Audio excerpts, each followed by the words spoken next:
When I told my family I was applying to the seminary to become a priest for the Archdiocese of Boston, they, besides being shocked, asked, "Well, why not the Jesuits? You like academics." Or I thought, why not the Brotherhood of Hope, who ran the campus ministry at my college and I loved very much? Or why not the Salesians, whose charism of joy and working with the youth I got to know while on mission?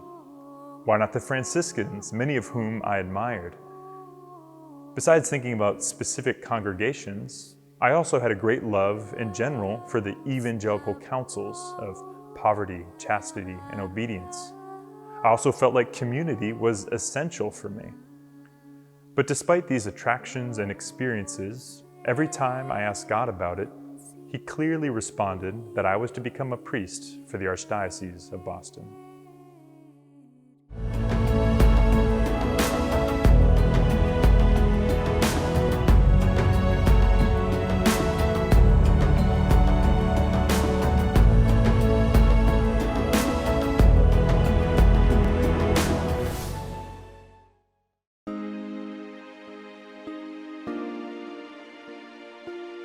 So how did I discern Boston diocesan priesthood versus a religious community? First of all, I discovered I wasn't called to be a religious brother, but rather a priest.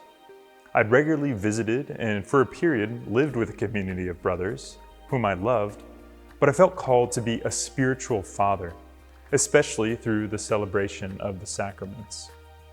I also felt called to be part of the backbone of the church. If religious provide a spirit to the church, the diocesan priest and parish ministry is the structure and center of the life of the church, which I felt called to, being a part of the everyday life of everyday people. Also, I felt called to serve the people of Boston.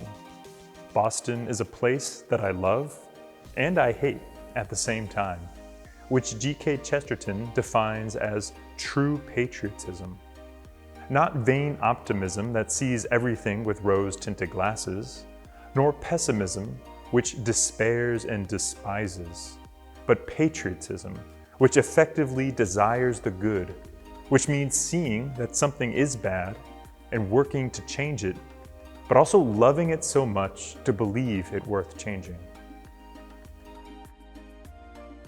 Lastly, and most importantly, my roots are in Boston. It's where I've come to faith and received the sacraments and grown in holiness. One time, while praying at St. Don Bosco's relics in Turin, I asked Jesus, "There are many saints in this city, Don Bosco, Madre Marcelo, Don Cafasso, Domenico Savio, Pier Giorgio Frassati, and the list goes on and on. But what about me? Where am I called to be a saint?" And the response that I felt was in Boston. That's where I've been fed, and it's where, by serving as a priest, I'll continue to grow in holiness. Many religious priests live and serve in Boston, but then they move and serve wherever their community goes. As a Boston priest, I will always live and serve among the saints of this city. So far in this series, we've spoken a lot about coming to know God's will. But don't you get a say in the matter? We'll discuss that more next time.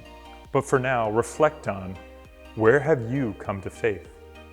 What is your faith community and how do you grow in holiness?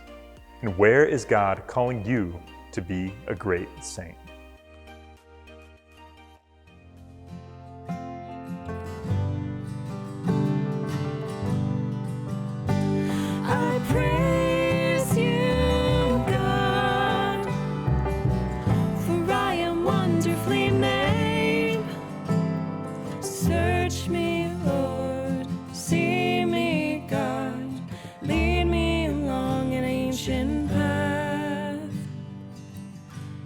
In store for me.